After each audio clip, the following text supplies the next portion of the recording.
আসসালামু আলাইকুম। HSC 25 batch.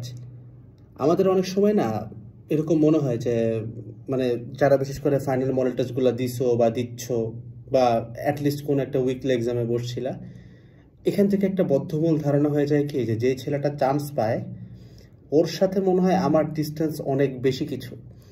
যদি তোমাকে সত্যি কথা বলি ভাই, হ্যাঁ, তোমার সাথে ওর ডিস্টেন্স অনেক বেশি কিছু। I can't lie on that. But আমি আজকে তোমাকে একটা গল্প বলবো আমার নিজের। এই গল্পটা আমি অনলাইনে, অফলাইনে একটা দুটো জায়গায় বলছি, বাট অনলাইনে আজ পর্যন্ত কোথাও বলি নাই। যে আমি আমার অ্যাডমিশন সেশনের একদম লাস্ট টাইমে একটা রিয়েলাইজেশন পাইছিলাম, যে রিয়েলাইজেশনটা আমাকে এই চান্স পাওয়া আমি আর চান্স তখন পাই নাই এটার মাঝখানের এই ডিস্টেন্সটাকে পূরণ করে দিছিল। রিয়েলাইজেশনটা নিয়ে আমি আজকে কথাবার্তা বলবো। অর্থাৎ পুরো ভিডিওটার মেইন থিওরি থাকবে এটা, যে আজকের তুমি যে ভার্সেস রেজাল্ট পাওয়ার পর, চান্স পাওয়ার পর তুমি যে হবা, তার মধ্যের ব্যবধানটা কি আসলে। অর্থাৎ তোমার মনে একটা প্রশ্ন আসে না যে আমার ফ্রেন্ডটা মনে হয় অনেক ট্যালেন্টেড, দ্যাটস ওয়াই যে কোনো এক্সামে খুব ভালো করে, এরকম একটা প্রশ্ন আসতে পারে। বা তোমার কাছে মনে হয় হয়তো অনেক কিছু অলরেডি জানে, দ্যাটস ওয়াই ভালো করে। So what's the actual gap there, সেটা আমি একটু বলি। তো স্টোরিটা এরকম, এই স্টোরির জাস্ট এতটুকু পোর্শনই তোমরা শুনছো, বাকিটুকু আর শুনো নাই। যে আমার হচ্ছে উদ্ভাসে একটা সময় এই মডেল টেস্টগুলোতে সেন্ট্রালি আমার 3000-এর বাইরে আসছিল। উইকলিতেও কয়েকবার হয়েছে, এটা মডেল টেস্টেও হয়েছিল। অ্যান্ড দেন ফাইনালি যখন আমি উদ্ভাসের একদম লাস্টের এক্সামগুলোর দিকে চলে যাই, তখন আমার র্যাঙ্ক কিন্তু টপ 30-তেও ঢুকছে। সো 3000-এর বাইরে থেকে 30-তে ঢোকার জার্নিটা আমাকে অনেক ভালো মতো ইন্সপায়ার করছিল, এবং এই জিনিসটা আমার লাইফে অনেক ভ্যালু অ্যাড করছিল অ্যাডমিশন সিজনে। টু বি অনেস্ট, র্যাঙ্ক, উদ্ভাসের র্যাঙ্ক খুব একটা ম্যাটার করে না ভাই, এটা সত্য কথা। বাট এইটাও সত্য যে তুমি যদি উদ্ভাসের র্যাঙ্কে ভালো করো তাহলে তোমার চান্স পাওয়ার চান্স বেশি। তো তোমার যদি খারাপ হয়ে থাকে, স্টিল তোমাকে এই জিনিসগুলো সলভ করা দরকার। তো বেসিক্যালি হইল গিয়ে কি, আমার একটা ফ্রেন্ড আছে, ও এখন আইপিএতে পড়ে 20 ব্যাচেরই। তো ও দেখা যেত যে উদ্ভাসে যেই পরীক্ষাতেই বসতো, বা উদ্ভাস বাদ দাও, যেখানেই বসতো ও সেন্ট্রালি টপ 100-এ ঢুকতো। আমার র্যাঙ্ক ওই বরাবরের মতোই 3000-এর বাইরে আসতো, এবং আমি বরাবরের মতো এই পরীক্ষার হলে বসে সলভ করার ট্রাই করতাম, চিন্তা করতাম, ভাবার ট্রাই করতাম, অ্যাকচুয়ালি ভাবতাম যে আচ্ছা এটা কেমনে সলভ করা যায়, মানে আমি অ্যাকচুয়ালি ব্রেনটা কীভাবে করে খাটাচ্ছি। বাট আমি দেখতাম আমার কাছে মানে টু সাম এক্সটেন্ট হয় না যে নিজেদেরকে আমরা একটু মনে করি যে না ভাই আমি তো অনেক পরিশ্রম করি। তুমি যদি করো তোমার প্রতি কিন্তু নিজের একটা এরকম ফিলিংস আসবে। আমি দেখলাম কি যে আমার এরকম একটা ব্যাপার আসতেছে, না ভাই আমি তো কম খাটি না, আমি পরিশ্রম কম করি না, তাহলে আমার ওই ফ্রেন্ডটা কেন হইতেছে, আমি কেন পারতেছি না। সো একটা বদ্ধমূল ধারণা মাথার ভিতরে সেট হওয়া শুরু করলো যে আচ্ছা মেবি এই ছেলে হয়তো আমার থেকে অনেক বেশি talented, he knows how to solve things, আমি হয়তো জানি না, আমি হয়তো পারি না, হয়তো আমি এরকম ট্যালেন্টেড না যে সলভ করতে পারবো। একটু বুঝো এখানে ক্যাচটা। সো একদিন ওর সাথে আমার কথা হইতেছিল যে নেক্সট এই এক্সাম আছে, সিলেবাস হচ্ছে এতটুকু, আমার তুই পড়বি কি। ও বললো যে দোস্ত আমার তো সব রেডি করাই আছে, আমি জাস্ট রিভিশন দেবো। আমি বললাম তুই লিটারালি কেমনে রিভিশন দিবি। দেন হি সেড যে ভাই আমি হইতেছে এই জিনিসগুলো পড়ি, আমি এগুলো ভুলে যাই, দ্যাটস এইটাই আমি বারবার রিপিট করি, অ্যান্ড এখান থেকে কোশ্চেন বারবার আসে, আমার পরীক্ষা কমন পড়ে। সো এই লাইনটা না আমার জন্য পুরোপুরি বলতে পারো যে একটা গেম চেঞ্জার লাইন ছিল। থ্যাঙ্কস টু হিম, আমি ওকে এখনও দেখলে অনেক থ্যাঙ্কস দিই, বিকজ আমার ওই জিনিসটা আমার সব কিছু চেঞ্জ করছে। সো আমি যখন বুঝলাম যে এই ছেলেটা পরীক্ষায় কমন পায় দেখে ভালো করে, নট বিকজ অনেক কিছু জানে, তখন জিনিসটা চেঞ্জ হওয়া শুরু করলো। এবং এখন যখন একটু বড় হচ্ছে, আমি গল্পের শেষে যাই, একটু আসতেছি, এখন যখন একটু বড় হচ্ছে আশপাশে দেখি যে সিনিয়র ভাইয়েরা বিসিএসের প্রেপ নেয়, ব্যাচমেটদের মধ্যে অনেকে এখন থেকে বিসিএসের প্রেপ নেওয়া শুরু করছে। তো একটা কমন প্যাটার্ন কি জানো, চাকরি পরীক্ষা হোক, বিসিএস পরীক্ষা হোক, যাই হোক না কেন না, তোমার ভালো করতে হলে ভাই কমন পাওয়া লাগবে। লজিকে এটা কমন পাইতে হবে। মানে বাংলাদেশের পরীক্ষার সিস্টেম ভাই এত নোংরা যে এইখানে একটি স্টুডেন্ট কতটা মেধাবী সেটা জাজ করা হয় সে পরীক্ষায় কতটা কমন পারছে, বিকজ তোমাকে এনাফ টাইমই দিবে না তুমি ভাবার মতো। দেখো ঢাবিতে একটা এমসিকিউ তুমি 45 সেকেন্ডে সলভ করো, বইটা সলভ করো রিটার্ন একটা 3 মিনিটে। সে তুমি ভাববা কখন, টাইম নাই। অলসো আমাদের রিয়েল লাইফের প্রবলেমগুলো সলভ করার জন্য কিন্তু আমরা ইনাফ টাইম পাই না। সো টাইমের একটা শর্টেজ আমাদের থাকে। সো তোমার যদি কমন না পাও তুমি কিন্তু চান্স পাবা না। দেন আমাকে উদ্ভাসের একজন খুব নাম করা সিনিয়র ভাই একটা লাইন বলছিল যে তুমি কিন্তু এইখানে ইঞ্জিনিয়ারিং ডিগ্রির গ্র্যাজুয়েশন করতে পরীক্ষা দিচ্ছ না, মানে বুয়েটের যে ভর্তি পরীক্ষাটা, এটাতে যদি তুমি টিকো তুমি কিন্তু ইঞ্জিনিয়ার না, এটাতে তুমি টিকলে ইঞ্জিনিয়ার হওয়ার জন্য পড়তে পারবা। বুঝতেছো? লাইক ধরো তুমি যদি MBBS পাস করো তুমি ডাক্তার, বাট মেডিকেল ভর্তি পরীক্ষায় পাস করলেই বা চান্স পাইলেই কিন্তু তুমি ডাক্তার না। অর্থাৎ এখানে পরীক্ষায় তুমি কিছু আবিষ্কার করতে যাচ্ছ না, পরীক্ষায় তুমি কোনো রিয়েল লাইফ প্রবলেম সলভ করতে যাচ্ছ না। বাংলাদেশের পরীক্ষা সিস্টেম যাচাই করা হয় যে তুমি পারা জিনিস কতটা ভালো পারো। আমার ফ্রেন্ড এক্স্যাক্টলি এই কাজটা করতো। এই রিয়েলাইজেশন যখন আমার মধ্যে আসছিল, আমার এখন এক্স্যাক্টলি মনে আছে, জাস্ট 3টা থেকে 4টা এক্সামের ব্যবধানে, আবারও বলি মাত্র 3টা থেকে 4টা এক্সামের ব্যবধানে আমার র্যাঙ্ক এই 3000 থেকে ধুম করে 200-র মধ্যে ঢুকে গেছিল। তার কিছুদিন পরে টপ 30-তে ঢুকি। জিনিসটা বুঝছো? তারপরে দেখো র্যাঙ্ক যে খুব একটা ম্যাটার করে না, এটার একটা উদাহরণ তোমাকে আমি দিই। দেখো আমি নিজে সিভিলে পড়তেছি, সো টপ 30-র ছেলে তো সিভিলে পড়ে না।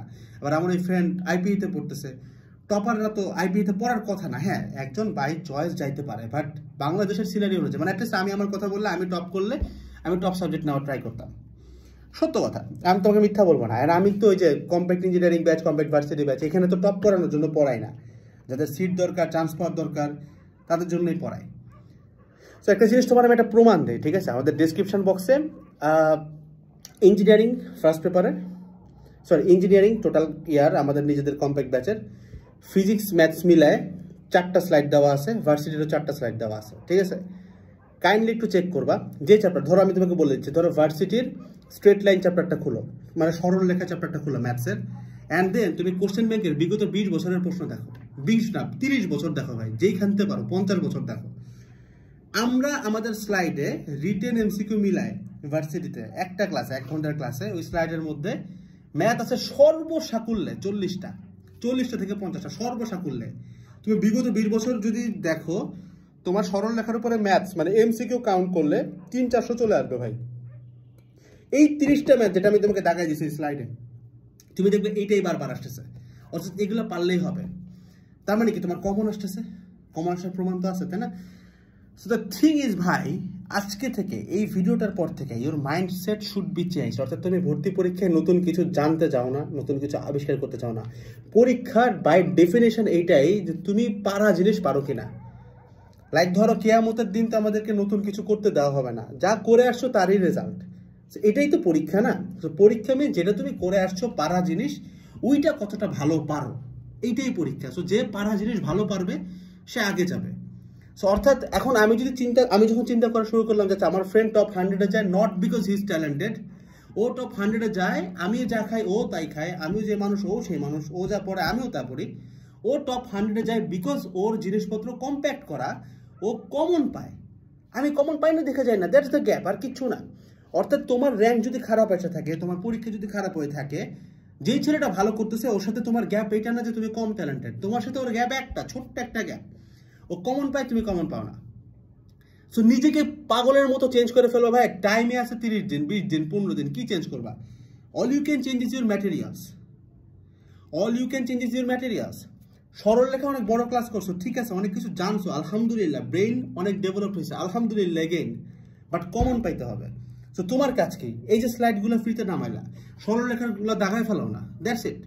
আমরা তো প্রতি বছর লাস্ট সিজনে ভাই প্রায় 780-র কাছাকাছি এরকম একটা নাম্বারকে ইঞ্জিনিয়ারিংয়ে দিয়ে আসছি, আলহামদুলিল্লাহ। ছোট্ট একটা প্রভাবক আমরা, আমাদের কোনো ক্রেডিট নাই, জাস্ট ওই কমন পাওয়া দেওয়াটা। ইঞ্জিনিয়ারিং ভর্তি পরীক্ষাগুলোতে আমরা 80 থেকে 90% কমন দিচ্ছিলাম লাস্ট সিজনে ভাই। ঢাবির নাকি লাস্ট সিজনে দাঁত ভাঙা কোশ্চেন ছিল, শাস্ত্রে দাঁত ভাঙা কোশ্চেন ছিল। দেখো তো একটু প্রমাণগুলো কিরকম, কেমন কমন দিচ্ছে আমাদের স্লাইড থেকে। তাহলে এই পোলাপানগুলো চান্স কেন পাইছে বুঝছো? অবভিয়াসলি আলহামদুলিল্লাহ এন্ড ওদের পরিশ্রম, বাট ভাই কমনটা পাওয়া লাগে। অর্থাৎ যেই ছেলেটা চান্স পায় ইটস বিকজ ও কমন পায়। আবারও মাথার মধ্যে জিনিসটা হ্যামান করো, ঢুকাও। যেই ছেলে ভালো করে, যেই ছেলে চান্স পায়, রিজন একটাই, ও কমন পায়। নট বিকজ ও অনেক কিছু জানে, অনেক কিছু সলভ করতে পারে, ইটস নট লাইক দ্যাট।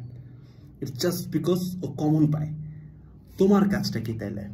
তুমি এখন যে ভার্সেস চান্স পাওয়াচ্ছে, এদের মধ্যে পার্থক্যটা কি জানো? এখন তুমি পরীক্ষায় বসলে ধরো 100%-এর মধ্যে 30%ও কমন পাবা না। আর ধরো এই স্লাইডগুলো থেকে দাগায় ফেলার পরে, নিজে সলভ করার পরে তুমি দেখা যাবে 70%, 80%, 85% কমন পাবা। পরীক্ষার হলে কেউ আবিষ্কার করতে পারে না ভাই। তুমি যদি বুয়েটের ফার্স্ট বয় হও এটা আলাদা কনসেপ্ট, বাট পরীক্ষার হলে কেউ কোনো কিছু আবিষ্কার করতে যায় না। পারা জিনিস আসে বিগত বছরের প্যাটার্ন থেকে, 70-80 ভাগ আসে কাট অফ মার্ক থেকে 60। কাট অফ মার্ক 60 কেন হয় ভাই? কেন হয়? কারণ পরীক্ষা মানে পারা জিনিসকে কত ভালো পারে, বুঝাতে পারছি? সো নিজেকে কখনো ছোট ভাববা না, নিজেকে অনেক বড় ভাববা। মনে রাখবা যে তোমার সাথে তার ডিস্টেন্স, তোমারও সৃষ্টিকর্তা যিনি, ওরও সৃষ্টিকর্তা সে, ঠিক আছে? এক আল্লাহ। তোমার আর ওর মধ্যে ব্যারিয়ার একটাই যে তুমি পরীক্ষায় কমন পাও না, ও কমন পাচ্ছে, দ্যাটস ইট। এইখানে ও কোনো বিজ্ঞানী হয়ে গেছে, ব্রেইনের এত পার্সেন্ট ইউজ করে, ব্রেইন এত বড়, এমন কিছু না ভাই। দ্য থিং ইজ ভাই, ও কমন পাই, তুমি পাও নাই, just fix that. Just কমনটা make sure করো। টাইম আছে 15 দিন, 20 দিন, 30 দিন, 40 দিন। এখন তোমার সুযোগ, এখন তোমার টাইম কমনটা মেকশোর করার। নিজে করবা, করো। ফ্রি স্লাইড দিয়ে দিছি ভাই, ওখান থেকে দাগায় নাও না, ওইটা থেকে শিখে নাও। ধরলাম সেই ধরো আমাদের ব্যাচ থেকে ধরো 80-90% পাইলো কমন, ঠিক আছে, পাইলো। তুমি নিজে করলেও তো ভাই 60% চলে আসে রে ভাই, ইনশাল্লাহ। হ্যাঁ, তোমার একটা হয়তো তুমি একটা হোল টিমের সাথে করাটা একটু কঠিন, বাট আমি তোমাকে স্লাইড দিয়ে দিচ্ছি ফ্রিতে, ওইটা দেখে করো। তাও তো ভাই 40% কমন আসবে না, তোমার অ্যাটলিস্ট 60% কমন চলে আসবে একটা চ্যাপ্টার প্যাটার্ন থেকে শিখলেই।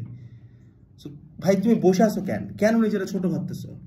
কমন পাওয়ার জন্য পড়া। এখন টাইমটা হচ্ছে কমন পাওয়ার জন্য পড়া, রিপিটেটিভ প্রশ্ন পারা। বিকজ রিপিটেটিভ প্রশ্ন আসে, প্রমাণ ডিসক্রিপশনে দেওয়া আছে, কমেন্টে দেওয়া আছে। দেখো জাস্ট ওই কয়টা ম্যাথই তুমি দেখবে বিগত 30 বছর ধরে ঘুরে ঘুরে ঘুরে ঘুরে আসতেছে। বাকি যে নতুন 2টা ম্যাথ আসে, ওই 2টা ম্যাথ করে হচ্ছে বুয়েটার টপার। মেজরিটি মানুষ যারা চান্স পায়, ভাই আমি নিজে বুয়েটের প্রায় 30% কোশ্চেন ছেড়ে দিয়ে আসছি। 30%, 30টা না, মানে 30 মার্ক না, 30%। অর্থাৎ আমার সময় 400 মার্কের হয়েছিল, আমি প্রায় 120 নাম্বার ছাইড়ে দিয়েছি, দেখি নেই। বুঝতেছো? So you just need to have the ওই জিনিসটা যে লাইক কমন পাইতে হবে, দ্যাটস ইট, আর কিছু না। ঠিক আছে? আসসালামু আলাইকুম। এই কনফিউশন যেন না থাকে ভাই, নিজেরা ছোট ভাববা না, বড় মনে করো। ইনশাআল্লাহ something bigger is coming. Allah plans the best. ঠিক আছে? Allah plans the best. আসসালামু আলাইকুম, টাটা।